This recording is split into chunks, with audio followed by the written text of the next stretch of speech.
Hello, Cheers to Business listeners. This is producer Johnny Gwin, and I am still the guest host of the Cheers to Business show because Karen is still taking time off to spend time with her family. I'm excited about today. We have a fantastically talented and wonderfully friendly guest on the show today. I can't wait for you to hear his story and his insights into turning your skills and your talents into a career and a business. Hello, Cheers to Business listeners. I'm Ashley Smith, Vice President of Wholesale Pharmacy for DocRx. With over 10 years of experience helping doctors and their patients with diagnostic tests, patient monitoring, medical supplies, compliance, wholesale pharmacy, physician, dispensing, billing, and much more. DocRx is your patient and health compliance solution, both under one roof, and always with the mission of the patient's health first. To find out how DocRx can help you, your hospital, pharmacy, physician's offices, and any PPE you need for your businesses, please visit us at docrx.com. There's no correct way to write a song, but to me, and what makes most sense for me from a business standpoint was, could I consider myself a carpenter if I only waited until next August until I felt the inspiration to go drive a nail in? Like, it just doesn't compute to me. Right. Like, if I want to be a songwriter, then I songwrite. So if I have my chops by doing it all the time and learning and watching other people and study, then I can write songs that I'm proud of fairly regularly so I can survive. That's the threshold I know I'm at. Right. I'll never not be able to pay the mortgage. When they say, like, do something you love, you'll never work a day in your life, that's exactly what I've done. And if you follow opportunities and you work really hard every day and you get super lucky and you continue to do that for 30 years, you get to sit on the couch next to angels. There's the advice right there, ladies and gentlemen. That is my friend Eric Erdman, and I am just thrilled to talk to him in the studio today.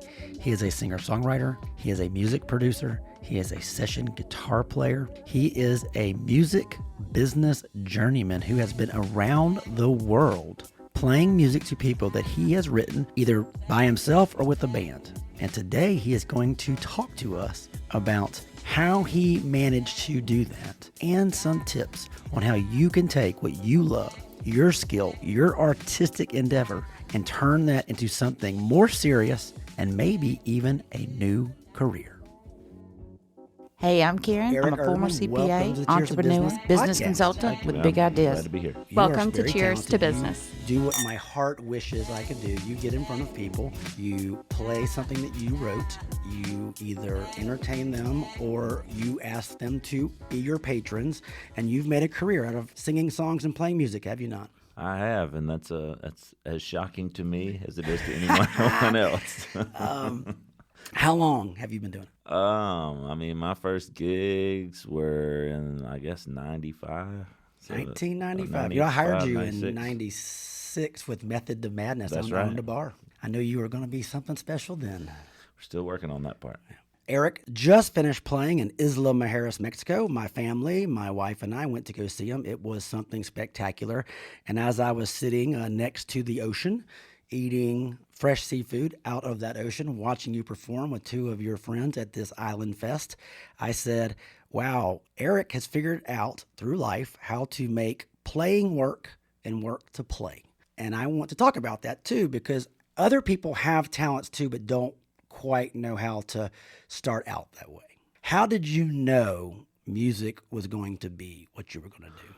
Well, some of my earliest memories are just being fascinated by music, loving music. Like, we had it was a record player, but it was like a piece of furniture. It was like right. the size of That a you picked it couch, up and and- it slid yeah. open and had all the records in it. So, like, that was my earliest memories, were pulling all the records out, looking at the jacket sleeves, picking what I wanted playing. You know, it was like a whole event. So it was always just like a huge, maybe the most fascinating thing to me. I played music in school like many people did. My older brother played music, so I just wanted to do anything he did because it was cool. You're the baby, right? Right. Okay. So my brother and my next door neighbors, we were all writing songs when I was 8 years old. Dang, yeah. They were, 12, 13. So some people were playing Cowboys and Indians, and you were writing songs about writing Cowboys and songs. Indians. Right. Cool. Anyway, so he eventually taught me some chords on the guitar. I loved that. So I was just playing guitar all the time and quit playing violin in school. I was like, this guitar is way cooler. Which at this point, And now you're like, gosh, if I could play that violin. Yeah, I still have it, but I picked it up with some dream of picking it, of relearning it. And I was like, nah. And respect to all violinists. Yes. Anyway, so it was a passion of mine always, but not from my parents. I don't want it to sound like they were discouraging, but just like from society, it felt like, oh, cool, you do music, but what are you going to do for a living? Like, it's never considered like a thing you do. So like everybody else, I was like, I was going to go to college, go to med school, just like my brother, and be a doctor. And but through high school, through Bobby Harvey was in a band, my buddy, and he was like, hey man, we need a guitar player, and you're good enough, like come be the guitar player. And I was like, I don't know, Anyway, I got in there with them and it just kind of took off. We toured all over. That's the band you spoke of, Method to Madness. Yeah. So we were gigging all through there. So then I went to the University of South Alabama. Go Jags. Yeah, go Jags. Through there, I was making money it was small amounts of money, but it was enough that like could be considered like some sort of income, Especially at that age. At that age, yeah. I was like, this is more than working at Arby's or wherever. A lot more fun. Yeah, and I was like, this is awesome, but I was like, still, it didn't click to like treat this as a career. It was just like something I'm passionate about, and great, they give you some money at the end. And you can drink beer every once in a while. Right. So along the time that I was about a junior in college, around about sophomore, junior, like we started getting a larger touring radius and making more money. And now, is this still Method to Madness or something else? Yes. Okay. And so at this point, I was like, wait a minute. Like now I'm almost making what I would be making with my degree. And it's like, I'm interested in, math and statistics, which is what I got my degree in. But it was like, if I get the option of like running spreadsheets all day or playing music, like that's a pretty reading easy. Music sheet. Right. It's pretty easy. Now, were you learning music? Were you learning how to read music and stuff like on the side, or just that rock and roll life? The very rudimentary learning I had in middle school, actually has been valuable to me. Like I still use that today, and and I didn't learn any advanced music at that. That was very simple, but like just the basic music notation, I still use that knowledge. I studied a lot on the side too, but yet most of my theoretical knowledge has come from just like my own study. Right. Like I took one class of guitar at college because I thought it was going to be cool, and it was like it rubbed me like it's the opposite. I couldn't do it. I did the same because thing. I had developed too many bad habits. And classical guitar, which that class was, it's about proper technique. Because sure, when you're playing Mary Had a Little Lamb, you don't have to sit there. You could do it a lot of ways. But once we get you to Paganini. Yeah, once you're starting to Chopin, you're physically not going to be able to do it unless you have this technique. And I didn't have the patience to sit through the like relearn the guitar. So all of my learning has been through watching people I respect. And that's one of the reasons that Mobile's so special to me, is because we had a generation of musicians older than us that we could go watch, and they were very generous and very free with the knowledge.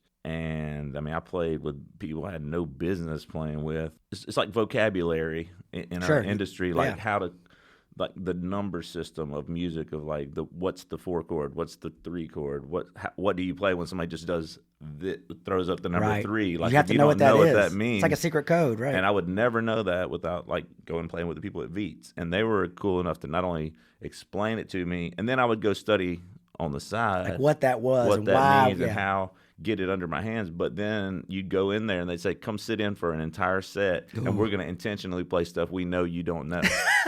Which sounds like crazy daunting, but that's on-the-job training. Okay, let me go back to the business lesson there. That is mentoring. These people were mentoring you. For sure. And Doug Pervito, the owner of Veets, wrote and had songs in Nashville, and he created this world down there where he encouraged young musicians. And if you stayed around long enough, you got good. If you weren't, you didn't come back. Right, exactly. Or you didn't get on the stage again. Right, and then you also have Will Kimbrough and all of them, which were like, doing it on a huge national level when we were like. It blew my mind. Again, so you talked about when you were in Mobile, and people would say, oh, Eric, that's so nice. You have this music thing you're doing. What are you going to do for a real job? We live in a world, people, if you're not from Mobile, where art is not a career choice. I don't care if you're an actor or a theater or a conductor or a painter. That is not, it's a hobby.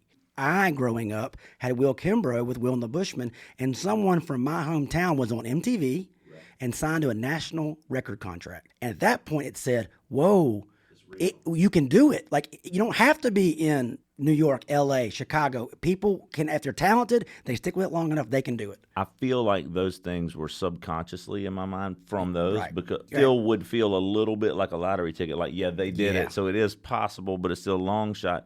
My moment of I can actually do this was, like I was saying, when I was about halfway through college, where I was looking at the end of the year, like I made taxes. I mean, it was something small, but I mean, whatever. I was doing, like, I was making $20,000 at that time, and I was like, wait a minute. And I was like, well, that's not, like, it's not big money, but if I'm making that now while I'm in college, like, if I apply things and I'm business smart, like, at least I'm not going to starve doing this thing. Right. All right, so Method to Madness to Ugly Stick, then you're writing your own material. And I would say over that career of that band, it was like a party band into a recording band, right? Well, we intentionally all started that band and said we will play covers as the gigs dictate, but we're not gonna be a cover band. So, like, before we played one note, we had an album. Like, we started with an album, and we're gonna play. So some of our gigs were an hour, 100% original, but sometimes they would book us for 4-hour long shows. We'd play all of our originals and then fill in the rest with whatever time we had, and that worked for us. But I mean, we wrote 5 albums worth of original material. Wow. And that's Ugly Stick, UGLI Stick. Did you ever have a problem with trademark with that? Funny enough, we got a cease and desist letter. Yeah. From, not from any band, not from any other thing, from the Ugly that's Fruit. what I'm talking about. Oh, okay. From the fruit company. Fruit, not from the actual fishing company. No, because that's spelled different. That's spelled that's different. UGLYSTIK. There's a UGLI fruit company? And they sued. They didn't sue us. They sent us the letter, and our lawyer was like, "Don't even reply to this. Like, this gonna last about 30 seconds. Like, they have to prove that they're making more money as a musician because they're affiliating with a fruit." And I was like, I don't. You just said something. Our lawyer. So this is more than just a garage band. Right. You're out, and y'all are playing the country. Right. Y'all played Afghanistan, USO. You traveled the we world did, with that band. I think we did like 3 or 4 USO tours, and then all over the United States. So you had management. We had management. We had lawyers. We had booking agents. And that's the difference between what I would say is a hobbyist, and you're getting into that world of no, we are now a corporation. Right. And that's what I mean. That was the steps after. Like, college was like, we are doing it ourselves, right, and this is enough to eat. And then the next step is, well, how do we take it to the next level? And you need a team of people, just like any business. Did y'all have salaries for the? We absolutely did. Did you have insurance? We did not have insurance. That's tough. Yeah, but we did. But again, even to get to that point is the 5% of all people who start a band, or even less, I'm guessing, to get to the point that Ugly Stick did. Yeah. And we were on salary for 10 years. I mean, we were like for a long time. Eric, you go off and you say, I'm going to be a singer-songwriter. Right. Well, what was that process like? From the days of when I was listening to those records in my parents' house, the biggest ones we would spin were, James Taylor, Jackson Browne, Jim Croce, that kind of thing. So acoustic guitar was just what I was going to gravitate toward no matter what. So even though the Ugly Stick was more like a funk rock band, they told me, they were like, we'll back you up on whatever you want to do. Right. And I was doing singer-songwriter stuff. But when we got in a room together and started, the magic sauce was the fact of letting everybody equally input. And what that ended up being was more the funky, Chili Peppers-y But thing. that's also what again, business lessons. The market dictated that a lot. That's who came to hear you. It'd be hard to do a ballad when you got a sweaty crowd that wants to dance. It's hard to throw in that gut-wrenching sad song. But then that means that I'm doing the purest part of my music thing in the background. And I'd write those songs for the band with help from the band. I don't mean by myself, but I mean, I was serving my writing side that way, but it was like it would only a portion of what I was writing would work for the band, and then they would be kind of warped to the band in a great way. Like, we did stuff, everything we did I'm super proud of, but that also means the style that I'm doing now, which is, it's not like a new thing I'm doing. I've been doing that for 30 years. Right. It's just like what the part people were seeing of it was having to go through the machine. And the business lesson in that is you have partners in a business. Yeah. And that business is not one person, especially you try to. I know a lot of people equate a band with who's in the front singing. Right. And that's not always the case. No, our business was very much a democracy. Like, everybody had equal parts, and it should have been. But hold on. How hard is that, though? Sometimes when there's not a chief, it gets really difficult. That was difficult many times, but I think our product was better. because everybody had Had a valid say, input. yeah. I mean, well, everybody was really good. Look, I worked in a partnership where nobody wanted to take the reins, and it caused a lot of problems for the whole company. And you try not to step on toes, but at some point, somebody has to take the lead. But working with 3 or 4 people, and I always say this, a band is like being married to 4 people. And now try to make 4 people all happy. It's probably more than that, because even if you're Right, married, like management. you might live together, you might do whatever, but you go to work when you're in a band. Yeah. Like you work together, and then you just get off of work, and then you're just hanging out again together. Like it's 24 hours a day almost of being this close to somebody. And you better like those people. Right. Yeah. So let's jump ahead here. Eric, what I know him the most for, and you can see on YouTube on the Eric Erdman Music channel, it's hard to put what you do, but I would say it's Americana is that label to it. Yeah. But there's country and soul and all of that and you talk about the sound of Mobile. We grow up in an area where we are surrounded by gospel and country and rock and southern rock and hip hop and all these things. And a lot of the people, that kind of finds its way into every bit of what you do. Do you feel that's where I'm a gumbo of sounds? Absolutely, 100%. And that's what people go, not everybody, but it's like I'll be out and they're like, "What is this foreign thing you're doing?" I'm like, everybody that I know does it. Like when you're from Mobile, some of my buddies are like country artists. Their country's not going to sound like your country because it's going to have blended in little elements of soul and R&B and jazz and hip hop and all the things. Even I know that sounds weird. I don't. It's like language though, but think how we talk English, right? Look how good that sounds, by the way. Great grammar. The person from Boston sounds different from the person in New Orleans. It's just the way it is. Absolutely have a unique musical dialect in Mobile. Yeah, that's exactly right. So Eric, you have gone on to where it's more of a career because you are the brand, Eric Erdman. Right. You are the product. Because you got to write the songs, and brother, do you write? Because I will say, you are a blue-collar musician. You write every day, don't you? Yeah. Okay, you are the brand, the product. You are the factory. Because now you got to make it, and then you are the factory worker. That is not glamorous. People think the music business is so damn glamorous.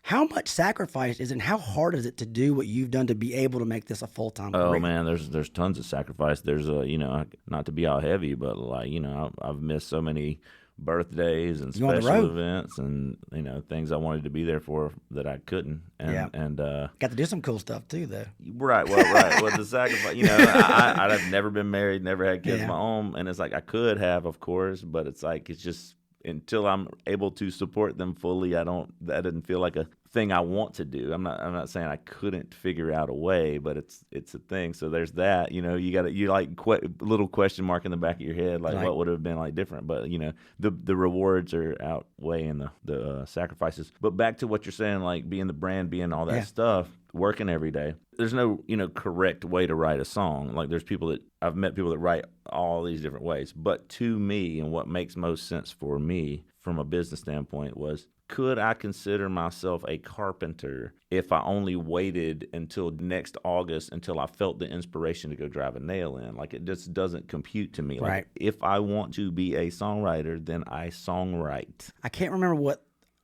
back in the day, there was the Brill Building in New York with Neil Diamond, Carole King, and they literally went in with coat and ties, and 8 o'clock to 6 o'clock, they wrote hit songs in a building. Right. That was the way it was. Which it's changed a lot. But I also understand how some of the more emotive songs and the ones that drive you are probably not written in a cubicle, but some of them are. But they're writing pop. They wrote a lot of pop songs. There was a formula to what they were doing. To me, in any art form, there's a level of reckless abandon and wild dreaming that has to be in there or it doesn't resonate. But there's also a level of craft. Hold on, I'm sorry. That's the name of the episode. What did you say? Reckless abandon and wild dreaming with Eric Erdman.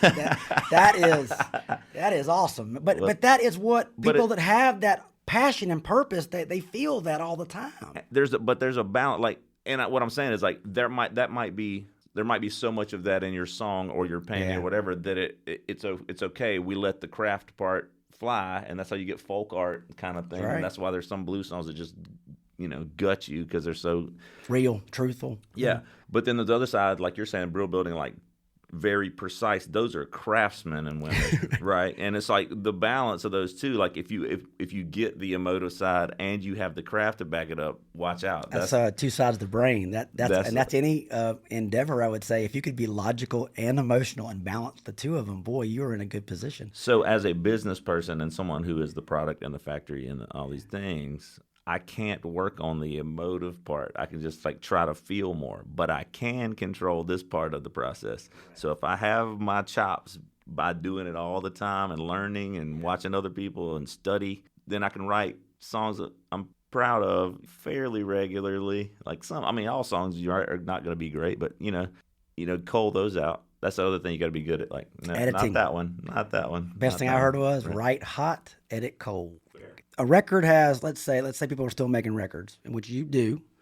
So 8 to 10 songs on a record. Well, that's interesting. If you had 26 songs to choose from, those 10 songs get a lot better because you're picking the cream of the crop of those 26 songs. Correct. Yeah. And in the modern and like the current phase of music industry, this is the first time ever in my career I'm going to record in Nashville in 2 weeks. First time I've ever not done a full-length album. This will be, I've done, I think, 9 studio albums between the band and me, and then like 7 live albums. So if you're counting the live albums where they're all right live, but all like new material, like material that hasn't been released, you're talking about 14, 15, 16 albums worth of stuff. And this will be the first time I'm going to the studio and just like, I'm going to do an EP or a single. Like I'm basically going to record a single, and since we're in there, get a couple more songs. And it feels very strange to me, but it's just at some point, like you said, you got to listen to what the audience is doing. You also got to listen to what the industry is doing. And it's like, why am I recording these 6 extra songs that aren't going to have videos or aren't going to be pushed? I'm going to put them on iTunes and they're going to be dropped to the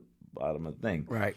I can record them. I understand that records are still cool and you hold the thing. I'm the guy. Like, I'm the holdout that wants to have the big unit of it's expensive to do 1,000 LPs. It's expensive and you might not sell them. It's really hard to even get on a lathe right now. I've heard this. This is a myth, I guess, and you tell me if it's true or not or how you feel. You can't give away a CD right now. Yeah, I have a trunk full of CDs, and I'm like, no one will buy them. Well, I mean, why would you? Computers don't have CD drives. Cars don't have CD drives. So if you're gonna buy a product you want to listen to, and you have to go work for it to listen to it, or you just hit a button on your phone. I mean, I love CDs. I've had a billion of them, and that's how I ingested music most of my life. But I started realizing how I figured it out was kind of interesting. I was looking around my studio, and I saw like my friends' CDs sitting there. I was like taking a break from recording. I look over, I was just clearing my mind, and I see like some of my favorite artists and their albums sitting there.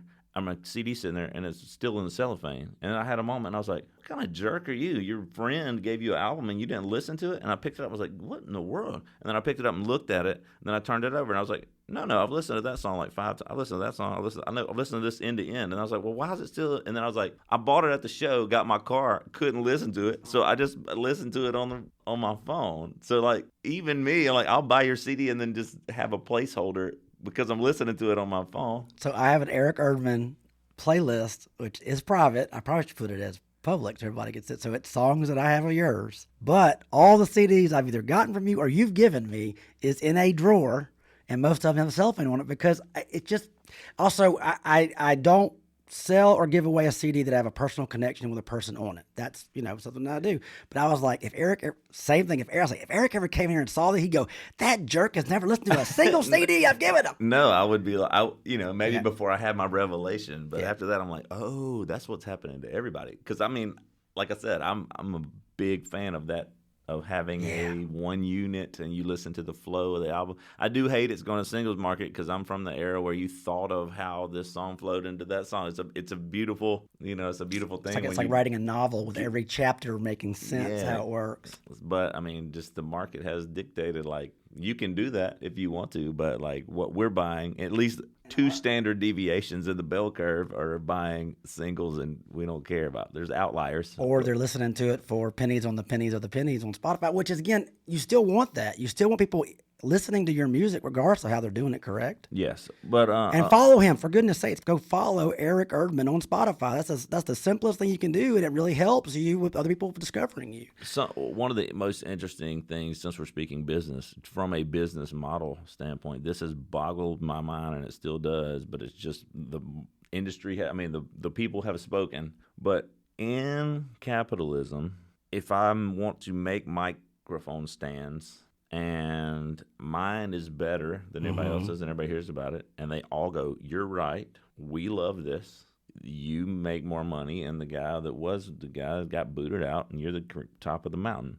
Because of the devaluation of music, the people love music the same as they have ever loved music. But because it just became okay to spend 0.0004 cents to listen to a song, it's a weird thing because people aren't saying we don't like your music, we like this other music better. They're saying we love your music. We're going to take that for basically free. But we'll buy any other thing. We'll buy your T-shirts. We'll buy your hats. That's my question. So, you know what I'm saying? It forces you to be like, I'm trained myself to be good at making the songs, right, recording the and songs, now you're doing a all the things. merchandiser. And they're like, great, we love it. We're not going to buy it. And I know you've done that because we've worked on stuff together. And look, I had that deep fried threads. I don't have deep fried threads anymore. And I have more of a knowledge of how to produce things like that than you do. And I said, there's no way to make money at it at the level I was doing. But this is how you are. You've lost revenue one way and you've got to gain it another. The other thing is, I guess the idea is, well, when I play live, they cannot replicate that yet. So that's how you make money. Performing live is never going to go away, but that's a little scary because it used to be like and COVID hit. So COVID hit for sure. No, a year I don't get to play. Even individually, if you damage yourself, right, your hand, you could still write and you could still what if for whatever reason you can't tour anymore, and it's like it's always been the idea that you could still write songs and have somebody else cut and record them, but if they're recording them and no one's buying them, then it's like, it ends up being a tricky thing. Right. It reminds me the being a t-shirtist, as I've called myself. T-shirtist. Yeah. Patterson Hood said that about drive-by truckers at the height of their career. Right. 5 stars when it mattered in Rolling Stone magazine. He says, I make more money on T-shirts than I make on any of these 5-star records. Well, I mean, come on. It doesn't take a mathematician to know that if you sell a shirt for $20, or a song for 0.0004 cents. Also, nobody was buying records either. So I mean, when the industry changes, you got to listen. You've got to change the way you do things. That's a business lesson for all of us. I have been blown away by your ability. You have networked yourself so well, and that is a huge part of business where it's not just me in a car. You have made, you get in a car and go see anybody that you want to write with, play with, do things with. You've produced records for the Buddy Rich. Is it Buddy Rich Jr. Band? No, it's Buddy Rich. Buddy Rich Band. You have done session work because over the years, not only have you been working on your craft, not only have you been doing the business stuff, you have built your network of other songwriters, other musicians, other people to build when you need something or they need something, you're on that call list of, I can get Eric to help me on this. How important is that network? Oh, it's crucially important, and it makes it difficult sometimes when younger people will ask me, how do I do this thing in the music industry, because a lot of those networking opportunities were just happenstance. There have been a million times where I went to Nashville, for example, where instead of like, I'm moving to Nashville, I'm going to buy this, I'm going to get in the grind of that whole thing. For me, I always thought that was a bad, just doing the math, running the numbers. That didn't seem like that was going to ever, because it's flooded with musicians, it's harder to make the same money you would make somewhere else. Rent's double. I was like, well, that's 4 times as hard to live. Like that's not good. Right. The numbers don't make sense for the business. Don't make sense. But I'm going to go there all the time because it is a valuable resource, and all the, not all, but a ton of the industry people are there, and a lot of people I respect are there. So that's what I've always done. But what would happen is I'd have to be there on Monday, and then I had till like Thursday to go whatever. And there were a bunch of times where I'd go, you know what? I'm just going to stay Tuesday and Wednesday and just things that were infinitely more important to my career would happen on Tuesday and Wednesday than the Monday thing I had planned. Can I tell you how to do that? No, because it was just somebody was like, oh, you're in town, come play this showcase. Our guy just dropped out or whatever the case Sounds to may me be. you got to be real flexible and take life as it gives you. Now, you have a plan, but you can't be rigid on it, is what I'm hearing. Right. Well, for me, I also I know this is not going to be for everybody, but I really love, like I said, fascinated by music. So I love every aspect. I like engineering, producing, writing, playing, like whatever, backing other people up, singing backup for people, like whatever the case may be. Flexible, and learn. But because of that, then when somebody goes, hey, man, I know you play guitar, but here's a perfect example. Mm-hmm. Right before COVID, my friends who are songwriters in Nashville, they were going to Japan, and they said, hey, man, we really want songwriter to come with us because we want to do their songs too, but we really need a bass player. Do you play bass? And I was like, I was 12. How long do I have to Yeah, and I was like, but I've played bass on a lot of session stuff, but I'm definitely not a session bass player.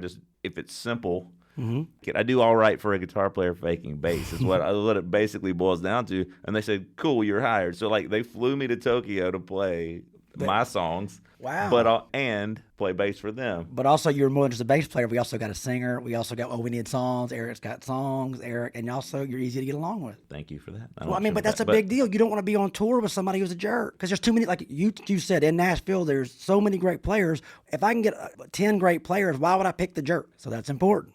Don't be a jerk. Don't be a jerk. Here's a business lesson for everyone. Don't be a jerk. Well, look, you can be yourself and you can have principles and stuff, but the idea is you need to be in anything you do as a team player these days. Be yourself as long as you are not a jerk. That's good. Be yourself unless you're a jerk, and then be someone else. And I hate to say it, some people are just, that's how they are. And they need I'm kidding. No, it's true that, look, man, but there's some people that are so talented it doesn't matter. It doesn't matter, or they're so whatever they are, they're at a high level where they have the luxury of being that way. But most people are just trying to get along and do the best they can. Well, that comes from that's two different schools of thought too. There's the lottery ticket, you're selling out arenas and it doesn't matter. You can drive to the next show in your own bus or whatever. But it's the real working music industry. You're gonna be real next to somebody all the time. So yeah, you're gonna choose wisely, or it ain't gonna last very long. So I know you've sold some songs, publishing. Yes. Well, that's the last thing I'm going to cover because we're definitely out of time. But there's so many questions I have for you because. Sorry, I talk tangentially. No, well, shoot, I'm the talker. I've been putting my hand over my mouth, by the way, so I'll shut up. But I'm so fascinated, and I have told this. I was 20 years in the marketing business, and I have so many conversations with people about technology and marketing and everything about business. And I would say, look at what is happening in the music business, and you will see it eventually come down to all of the other industries because it moves so fast, and it's such a thing that it's all a part of our lives. And what you're doing, our business people and corporations, and a lot of them don't see it that way. And it blows my mind they don't see it that way. Yeah, they're absolutely. You have to be. Otherwise, you won't survive. Well, look, here's another. Speaking of this, I had a revelation a few years back where it's we always say music business, and I was like, man, that space between those words is never bigger than in any other Right. thing, because the music is all that stuff about emotive things and craft and all that. Forget that. The business side is where it's 100% marketing. It's where can this be sold? So It drives me crazy. A lot of my contemporaries will be like, I got on this deal with a publisher or with a record label and whatever. I'm like, cool. Well, this is what the paper that they gave you says that you're going to owe them. You cool with that? It's a loan. It. And then a year later, they ripped me off. I'm like, they did exactly what they said they were voluntarily. going to do. Again, that's why you need a good lawyer, good management. Right, but it turns out they're not interested. I mean, they are interested in art to the point that they can make money from it. That's all they're in it. It's their job title is the business side of music business. You make the music, they do the business. If you want their conveyor belt, there's a fee. If you don't want to use their conveyor belt, you can just be over here making music, and it'll maybe bunch of people buy it, maybe they don't. But Graham Parsons wrote a beautiful song called Sin City about Capitol Records, about what it means to walk between those gates of hell and sign the deal with the devil, because he said, read that thing you're giving away. Yeah, but for a lot of people, that's what they've always wanted, and that is an option. But the beauty of technology and YouTube and social media, it's changed a lot of that, where people can now, with on a smaller level of cost for their company can go out and now make a certain career and salary because they can do it with a small team now. Right, absolutely. And I know distribution is the big thing record labels kind of gave you back in the day was I can get your record at 8,000 stores, who needs which now you go, distribution's called the damn internet. Yeah, well, you need playlist curators. Or social media influencers. Right. So, but to the industry, yes, every one of those people, even the music business thing I was saying, all the musician, the artist part, you better think of it as a corporation, or whether you're the one making all the calls or like get somebody that can make the call. But it has to be thought of that way because that's what it is. Like, now, recently you told me you've gotten some representation that's Yes. helping you out a lot. And what they're doing is they're filling those spaces that you say, I'm having a hard time getting into these areas of the business. Can you help me with that? Like they've pinpointed that or you've pinpointed that, and now they're getting you those gigs. Right. My manager, Angie Gregory, is awesome. And Where's she out of? Atlanta. Hey, Angie. Hey, Angie. Love you. Now, did you seek her or did they seek you? We swam in the same circles. Like networking. Her other artists we played shows with. And after like the fifth or sixth time, I was like, hey, you That's want great. another artist? Basically. But it's like for me, I don't even need, and I told her that, and she was, of course, like-minded, and she's right on the train. But she was like, I'm not interested in like finding places to shove my music into that, like new play, like whatever. There are people out there that are specifically, I would be their favorite artist that I can't connect to. Like I have exhausted all of my resources, and I'm not doing a good job of reaching them. And that's a full-time job. If we can just find a way to get on the right playlist, get in the right venues in the right place. Once those people are obscure, I mean, I can play it until I'm old and gray. So I can survive. That's the threshold I know I'm at. Right. I'll never not be able to pay the mortgage, Because playing music. And you've built that up over, like I said, when a young person says, Eric, how do you get to do what you do? And you're like, years and years and work and practice and network. That's really as simple. So is that the advice? That right there? I mean, I think so. Like work at it every day. I mean, I don't. You gotta love it, don't you? I do love it. When they say like do something you love, you'll never work a day in your life. That's exactly what I've done. Like I love music. That is my definition of success. But mine. Not money. Not it's man. That guy has figured out, or that lady has figured out a way to like do what they are meant to do, and they get to do it every damn day. I will say there's a little bit of not a caveat, but like a little bit of an extra thing to the finding something you love and do it, as your job, and you'll never work a day in your life. Not to be negative, but one thing to think about is like on the days when you really aren't feeling it and you have to do it for the job, are you still going to be cool? And music, is still it. Like there have been times where you just physically ache, or you're just tired. Who wants to go out and sing songs when you got diarrhea? Kind of. Like, man, my throat is kind of sore. I really want to sing for 4 hours. But it's like, hey, you got to do it. And it's like, you still somewhere in there, you're like, it's still pretty all right. And that's interesting because you are the brand, the product, the factory, and the factory worker. You got to take care of that throat. Oh, yeah. You got to take care of them hands. Yeah. People don't think that is the machinery right there. I don't do a lot of saw work. Well, I'm just saying. I don't get around too many skill saws. Smart. I might lose a finger. I might swing a hammer, but I'm gonna be real careful. You lose a finger, Jack. That is a big. Oh, insurance. Do you have insurance? Nope. Oh, Eric. There's a guy coming in here next. I can talk to you about that. And I'm talking business insurance is ridiculously cheap. It's sick cheap. Like I'm not kidding you. It's like $12 or $18 a damn month kind of stuff. Johnny Gwin said insurance is sick cheap. Hold on, like certain things. Certain things. I appreciated your wordplay. Sick. Well, Eric, there's so much I could ask you. Golly, and I appreciate it so much. I thought this was a 4-hour podcast. Oh, I wish. We've had some 4-hour podcasts that never made it out, never made it out of the studio. My love is podcasting, and I am not making the salary I used to make, but I enjoy what I do, and it is what it is, and I can survive, and it's been great. Hopefully it gets bigger and bigger. But having my friends on, and you are a wealth of knowledge because there are a lot of people who really do something. Maybe they do woodworking, or maybe they do quilting, or there is still lessons in how creative people and any corporation does something to make a living at what you do. It doesn't have to be your full-time job, but maybe it's a weekend thing. Because a lot of musicians, how does it start? Playing on the weekend. There's no shame in that either. No, heck no, I love it. And I think that, like, even if you're doing that, why not try to get the most out of it? Sure. Even if take it seriously. I mean, whatever. And have fun. Well, that's what I mean. Unless it's beating the fun out of it for you, do it to whatever your comfort level is. But I'm saying, and I know you know this. So I had a full-time job at a bank at one time, and I was in a very popular band that played in colleges. Right. And so I'd leave on Thursday afternoon and make 3 times more money playing weird shows in college, and then come back to a crappy bank job because I thought I had to do that. But when I went full-time as a musician, when you're playing that Wednesday gig in Natchez, Mississippi, and there's 11 or 8 people in that room, and you're realizing what you got to make every week to pay your rent, it takes the fun out of that music real quick. I'm sure you have felt that before. There have been some rough times for sure, but like I never thought I was like on the wrong path. I just thought maybe that was a bad week. Like figure it out. Well, then there would be something that came up that was like, wow, we just made $3,000 in one night.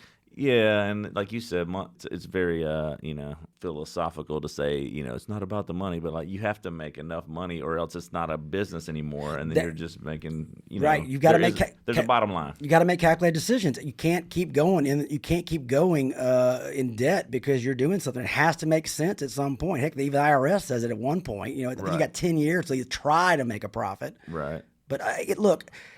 We got to get off of this, Eric. It's been great. How can people hear your music?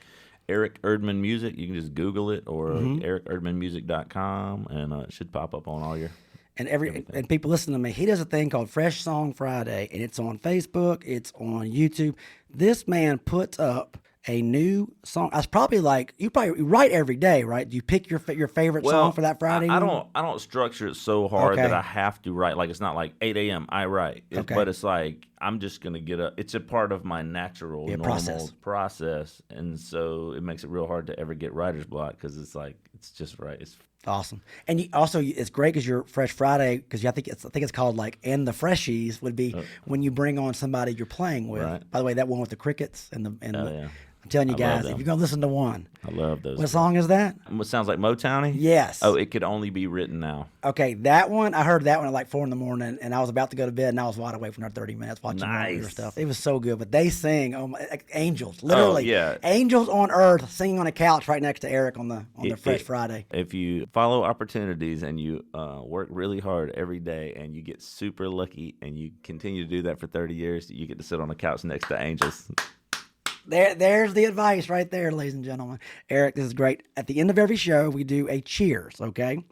So my cheers is to someone who puts their butt on the line, takes their talent, and goes out and takes risk in the world and entertains people and makes a living at it. Cheers to you, sir. Thank you. Do you have a cheers? Yeah, cheers to the people who explore the passion that they have for what they're doing, but at the same time are willing to put in the work to fully realize it. Totally agree. And I will say a big cheers to the fans of Eric Erdman and a big cheers to the fans of Cheers to Business. There's no reason for us to be doing what we're doing if we don't have someone to hear what we do. Absolutely. And we love that. Ladies and gentlemen, thank you so much. I'm Johnny Gwin, filling in for Karen Simmons, and this is Cheers to Business, and we will see you and talk to you next week. Thanks. Please be sure to subscribe to Cheers to Business podcast on iTunes or anywhere else that you get your podcast. Visit our Facebook and be sure to give us a like. And if you have any questions or topics you'd like us to discuss, shoot us an email from the website cheerstobusiness.com.